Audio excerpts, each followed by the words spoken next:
Dating as a single mom is definitely not easy. Between daycare or school runs, between bills, bedtime stories, where does love even fit in all of this? What if I were to tell you that it is not just possible, it might actually be the best love story ever told?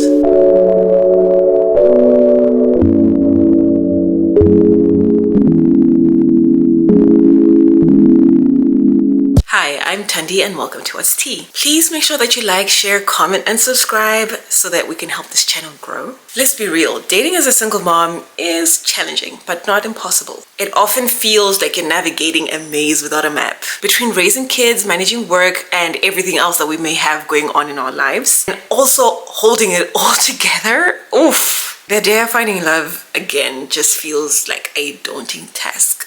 But here's the truth, single moms are resilient, powerful, strong, and also very deserving of real love. This isn't just about dating. This is about reinventing yourself, finding the real you after whatever situation that you may have gone through, and knowing that yes, love is still on the table. So let's talk about what that can look like, and I will also be sharing my own personal experiences and hoping that somebody can resonate. Dating as a single mom? Where do I even start? Let's be honest, our time is very valuable. It's very limited because not only am I supposed to use my time for myself, I also have a little one to care for, you know? But then there's also the mental load. Wondering if you'll be judged. Will they think I come with too much baggage? Will they really understand that my child will always come first? And it's not only from potential partners, it may also come from friends, from family, from society. We all know how people are with single mothers. Like, oh, come on, nobody ever gets into something hoping that it ends badly, you know? Like, just chill, come on.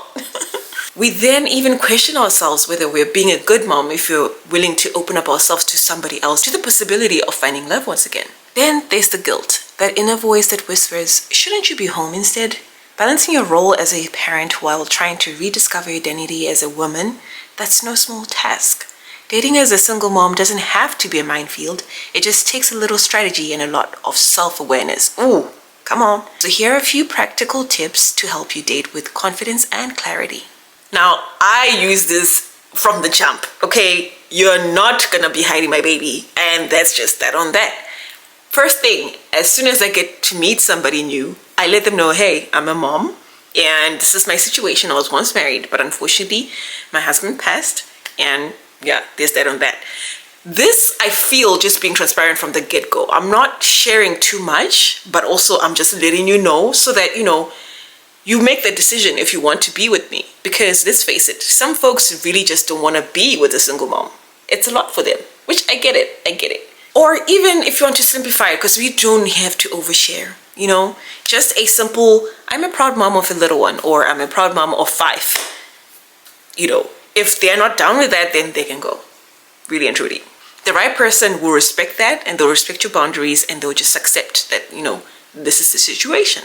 Next, set clear boundaries. I cannot stress this one enough. Boundaries are very important no matter where you stand in life. Boundaries with friends, families, potential partners. You need to set clear and healthy boundaries. Your time is very limited as a single mom, so protect it. Be clear about that. Be clear about your availability, be clear about your values, and what you're not willing to compromise on. For example, my daughter will always come first, no matter what. Boundaries don't push people away. I like to say that boundaries actually just sift away the bad crop. So, yeah, boundaries, baby girl.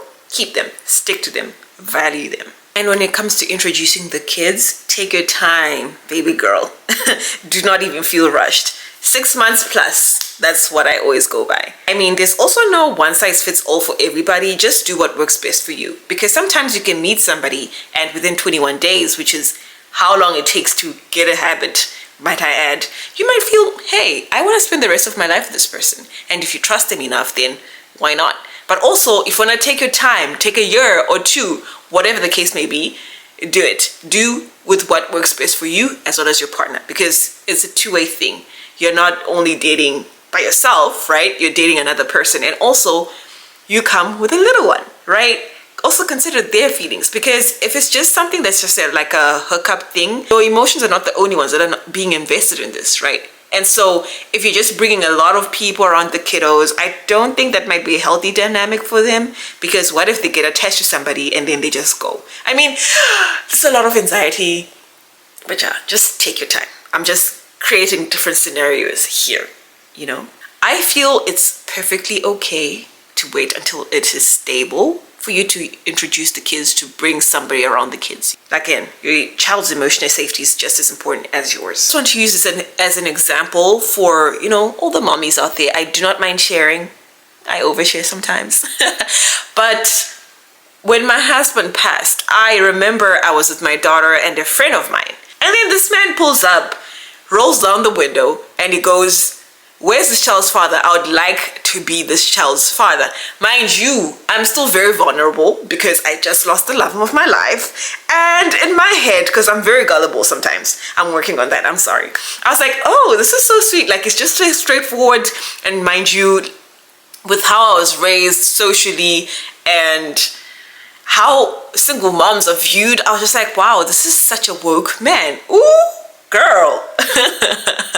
Lucky enough, my baby was still very much a baby at that time, and I talked to this guy, never went on dates with him, but it was strictly over the phone.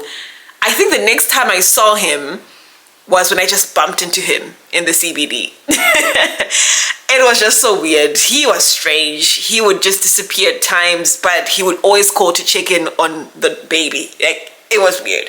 So then that raised like red flags to me, like, is this just self-actualization? Like, oh, I'm doing such a good thing by taking care of a single mom, or you actually genuinely care about me and you want to be in my daughter's life? But anyway, ended up cutting that off because found out that he was a felon and a lot more other dirty stuff. And I'm like, no, thank you. Red flag, bye-bye.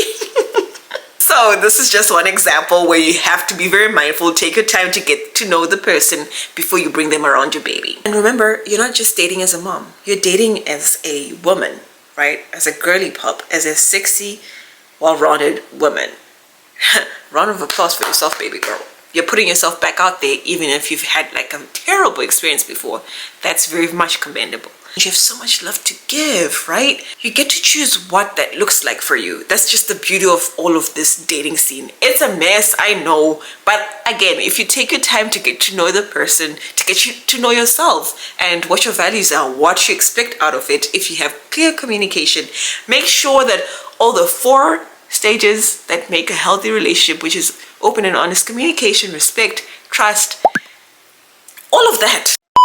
So let's recap on everything that we've touched base on. Dating as a single mom comes with its own sets of challenges, but so does dating with everybody else, right? You've got very limited time and a fear of judgment, and also it can just be tough balancing you being a mom, everything else that you have going on in your life, as well as opening up yourself to somebody else that's completely new. But here's what matters most. You are also very much deserving of love. You are not alone in this. You're not the first one to experience this, and you most certainly will not be the last. Open up about this. Talk about it with whomever can resonate, or someone who's been through those situations and learn from their mistakes, dare I say, listens as well. Take your time, be honest with yourself, set boundaries, and make time also just for yourself, right? Be self-aware. Know what works for you and know when to dip when it no longer works. Don't hold on to things that are dead. We literally do not have time for that, girl. And most importantly, don't shrink yourself for nobody. Just because you're a single mom does not mean that you do not deserve the absolute best. Girl, wipe that off your memory. Wipe that off your mind, okay? You deserve the very best, always and forever. I mean, love is absolutely possible, you know? When God says the time is right, he will bring along somebody perfect. But also, it doesn't hurt to be very self-aware, to be prepared, and to think about what you expect out of it. I like to think that it honestly starts with you. You believing that you're worthy of love. Because really and truly, you are, right? Thank you so much for watching my video. I hope that you enjoyed this and you learned something. And let's open up the conversation a bit more, you know, share your own experiences, how you've navigated it. And if you have any tips for me, I would really greatly appreciate those. So thank you so much. I'll see you next time in the next video, where I will be talking about experiences of living alone with a toddler, what that looks like, expectations, and things that they never told you about. Bye.